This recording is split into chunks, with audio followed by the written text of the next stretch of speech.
باللہ من الشیطان الرجیم بسم اللہ الرحمن الرحیم الحمدللہ رب العالمین ربی اشرح لی صدری ویسر لی امری واحلل عقدۃ من لسانی یفقهوا قولی ان اللہ وملائکتہ یصلون علی النبی یا ایھا الذین آمنوا صلوا علیہ وسلموا تسلیما۔ درود پاک پڑھیں۔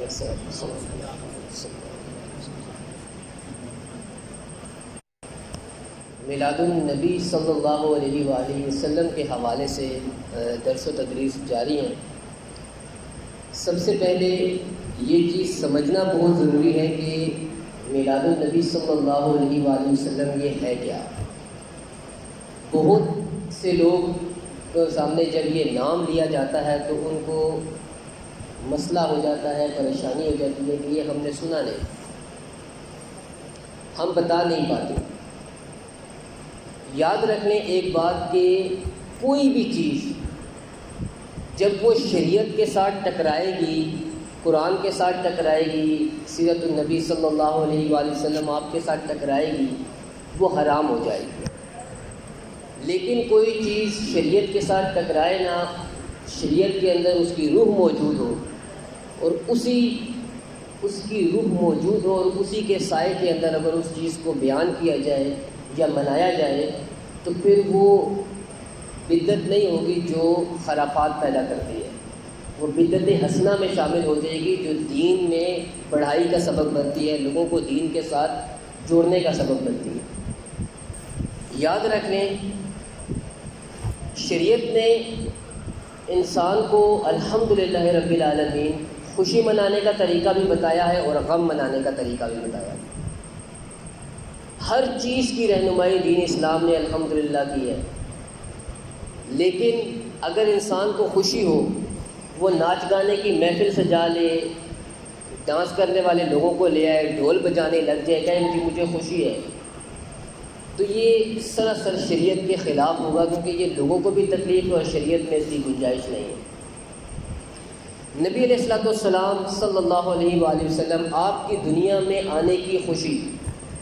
کسی انسان سے پوچھیں الحمدللہ وہ یہ نہیں کہے گا مسلمان کہ مجھے خوشی نہیں ہے، لیکن ہر انسان کے خوشی منانے کے ڈھنگ مختلف ہوتے ہیں۔ نبی علیہ الصلوۃ والسلام کی خوشی ہے تو شریعت نے بتا دیا خوشی کیسے منانی ہے۔ خوشی ہے صدقہ کریں، خوشی ہے خیرات کریں، خوشی ہے غریبوں کو کھانا کھلائیں، خوشی ہے مسجد میں آگے نماز نفل پڑھیں، اس کا ثواب نبی علیہ الصلوۃ والسلام کو پیش کریں، درود پاک پڑھیں۔ اہل اللہ کا طریقہ کار اگر آپ دیکھیں تو ربیع الاول کے مہینے کے اندر وہ ذکر اللہ کی محافل سجایا کرتے تھے اور درود السلام کی محافل سجایا کرتے تھے، بلکہ پورا سال 1.25 لاکھ 2 لاکھ اور اس سے بھی زیادہ کا ایک فرد جو ہے وہ درود پاک پڑھتا اور ربیع الاول والے دن وہ نبی علیہ السلام کی بارگاہ میں پیش کرتا۔ تو کہنے کا مقصد کیا، خوشی منانی ہے لیکن قرآن و حدیث کی روشنی میں۔ جو قرآن و حدیث کی روشنی سے نکل جائے گا تو پھر وہ خوشی نہیں رہے گی، وہ خرابی بن جائے گی۔ جو آیت مقدسہ قرآن پاک کی آپ کے سامنے تلاوت کی ہے، اللہ رب العزت ارشاد فرماتے ہیں کہ میں اور میرے ملائکہ نبی علیہ الصلوۃ والسلام پر درود اور سلام پڑھتے ہیں۔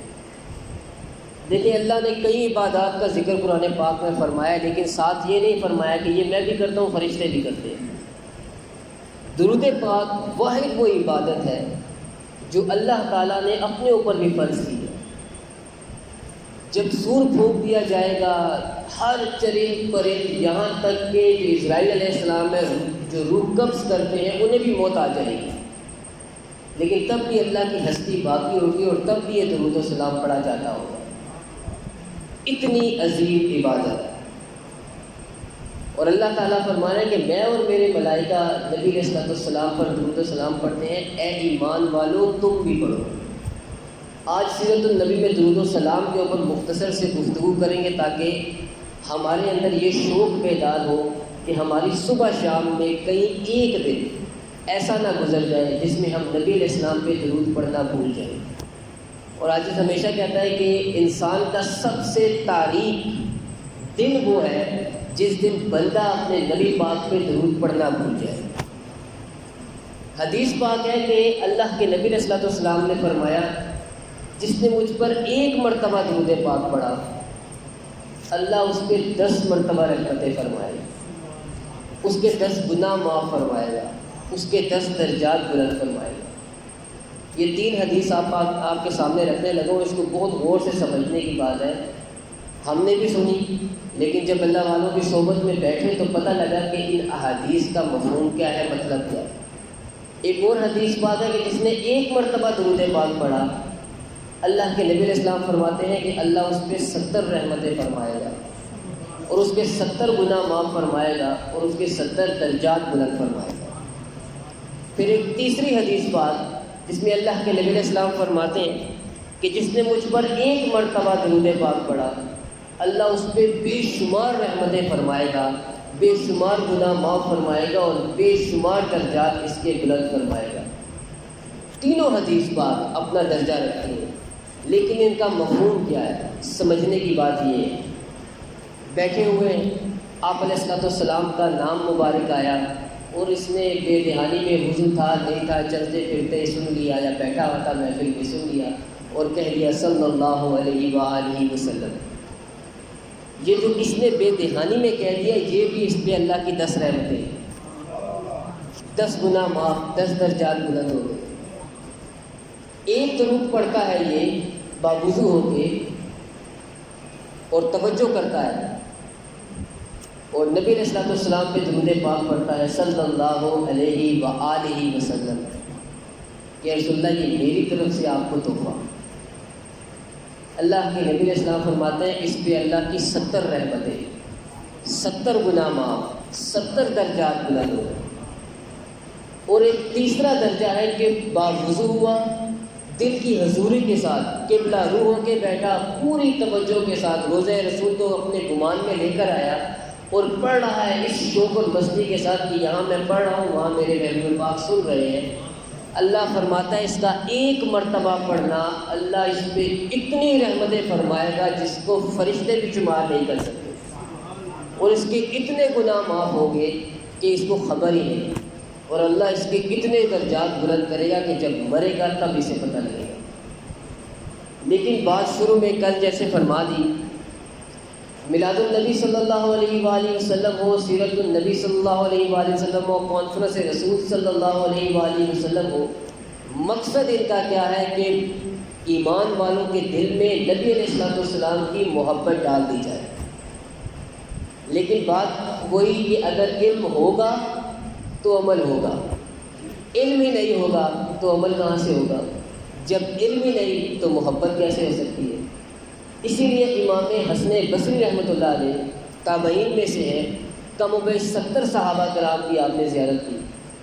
آپ فرماتے ہیں کہ علم 2 طرح کے ہیں، ایک دل کا علم اور ایک زبان کا علم۔ اور آپ فرماتے ہیں کہ دل کا علم یہ ہے کہ بندہ اللہ کی اور نبی علیہ الصلوۃ والسلام کی ایسے اطاعت کرے جیسے اطاعت کرنے کا حق ہے،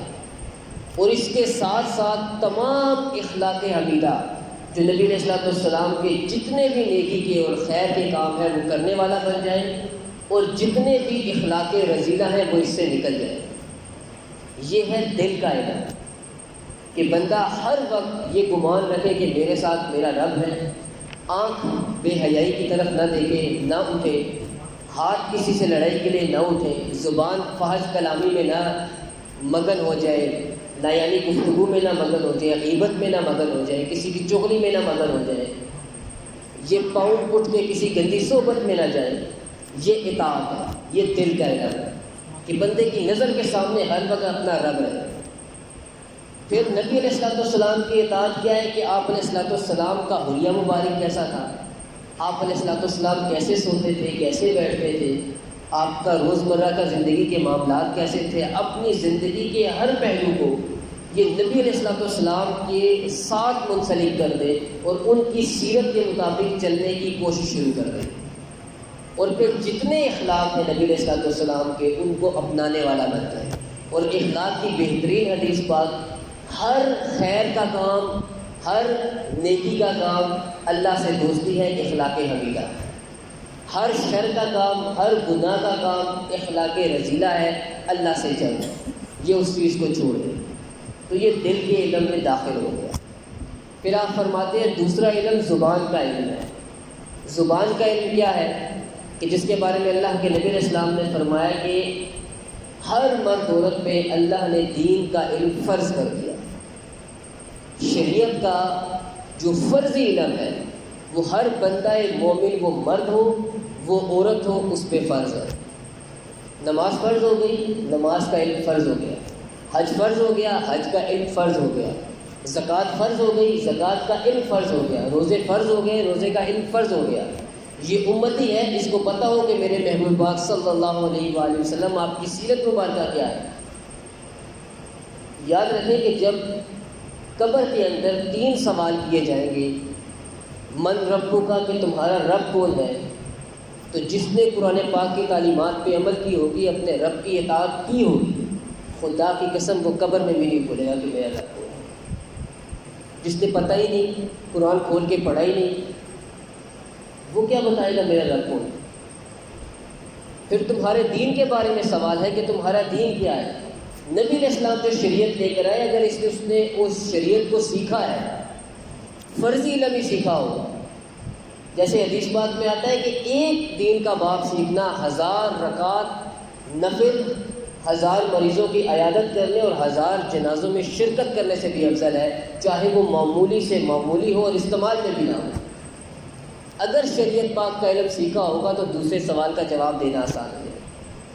اور تیسرا، نبی علیہ السلام کی شب مبارک دکھائی جائے گی اور پوچھا جائے گا کہ دنیا میں تمہارا ان کے بارے میں کیا عقیدہ تھا۔ اب جس کو اپنے نبی کا ابھی تک حلیہ پسند نہیں آیا،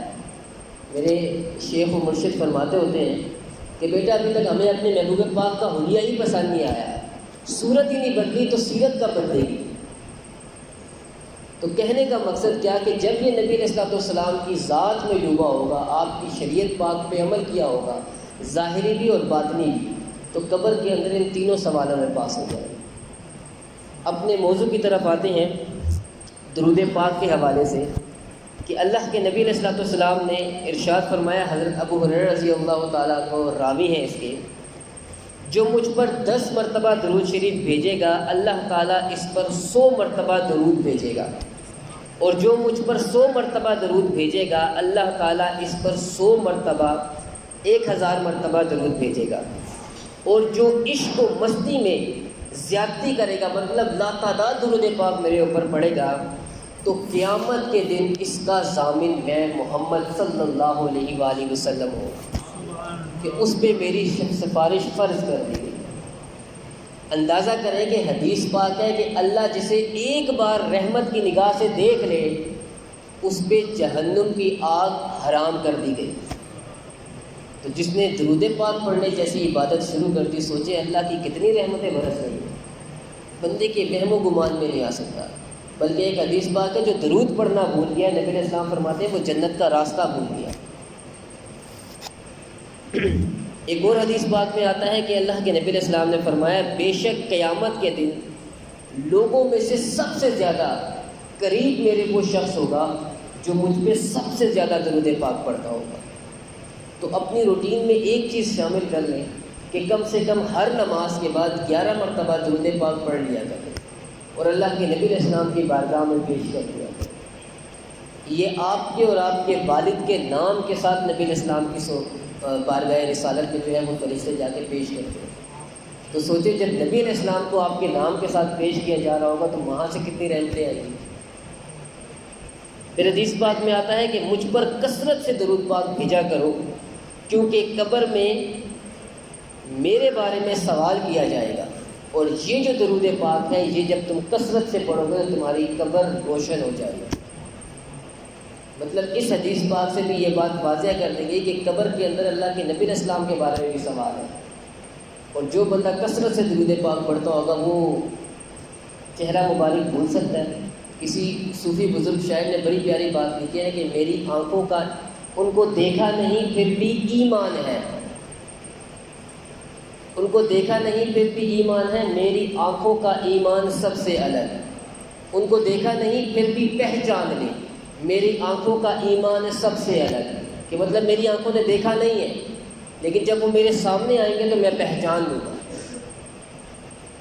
تو حدیث پاک میں آتا ہے کہ اللہ کے نبی علیہ السلام نے فرمایا مجھ پر درود پاک بھیجنا قیامت کے دن پل صراط کے اندھیرے میں نور ہے، اور جو یہ چاہے اس کے اعمال بہت بڑی ترازو میں تولے جائیں،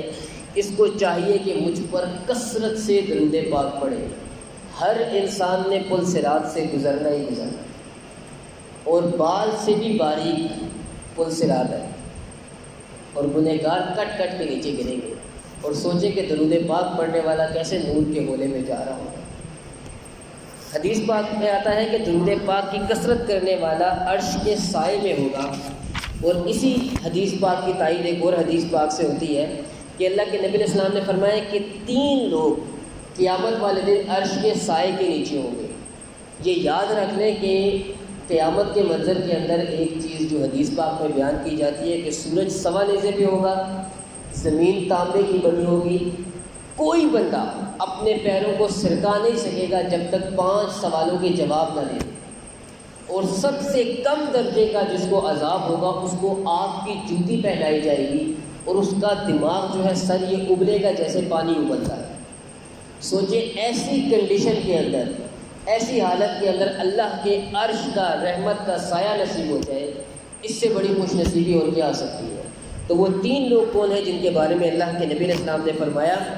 آپ فرماتے ہیں پہلا، جس نے کسی کو مصیبت میں دیکھا، پریشانی میں دیکھا، اور یہ اس کی مصیبت دور کر سکتا ہے، وہ اپنی گفتگو سے دور کر لے، وہ اپنے مال سے دور کر لے، وہ اپنی جان سے دور کر لے، کسی بھی حوالے سے اگر یہ اس کی مصیبت دور کر دے تو اللہ کے نبی علیہ السلام نے فرمایا قیامت والے دن عرش کے سائے کے جھنڈے کے نیچے ہوگا۔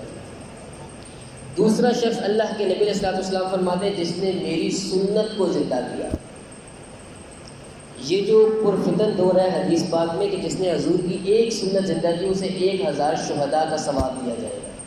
بلکہ روایات میں یہاں تک آتا ہے کہ جس نے میری سنت زندہ کی اس نے مجھ محمد کو زندہ کیا، کیونکہ اس پرفتن دور میں دنیا ہمیں زیادہ محبوب ہو گئی، ہمارے اندر یہ نفس اتنا غالب آ گیا کہ یہ 7 منہ والا اولیاء فرماتے اژدہا ہے، اس کو جس چیز کی خوراک ہو گئی یہ اسی طرف راغب ہوگا۔ کبھی ایسا ہوا کہ آپ نے آم کا درخت لگائیں اور آپ اس پہ دعا کریں یا اللہ انار لگ جائیں، کبھی بھی انار نہیں لگے گا۔ جب آپ نے درخت آم کا لگایا تو اس پہ لگے گا بھی آم۔ فرماتے ہیں یہ نفس کی مثال بھی ایسی ہے کہ اس کو جس چیز کی خوراک دو گے یہ وہی چیز باہر نکالے گا۔ اسے ذکر اللہ کی خوراک دو گے تو یہ باہر خیر نکالے گا، اس کو شر کی خوراک دو گے تو یہ باہر شر پھیلائے گا۔ تو فرمایا جس نے میری سنت زندہ کی، دوسرا وہ شخص اسے اللہ پاک عرش کے ٹھنڈے سائے کے نیچے رکھے گا، اور تیسرا آپ علیہ السلام نے فرمایا جو کثرت سے مجھ پر درود پاک پڑھے گا اللہ تعالیٰ قیامت کے دن اسے رحمت کے سائے کے نیچے رکھے گا۔ حدیث پاک میں آتا ہے ابن عمر رضی اللہ تعالیٰ عنہ فرماتے ہیں کہ جب تم اکٹھے ہوا کرو اپنی مجالس میں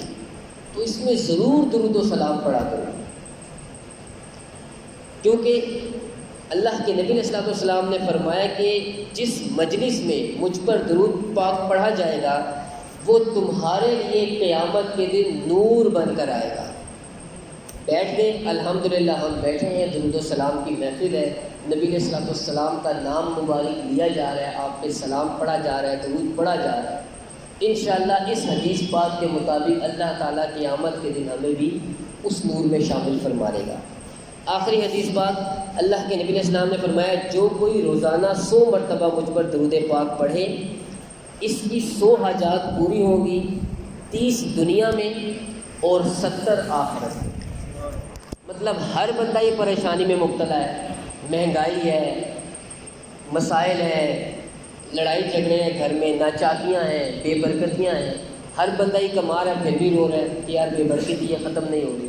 تو آپ علیہ السلام نے نسخہ دے دیا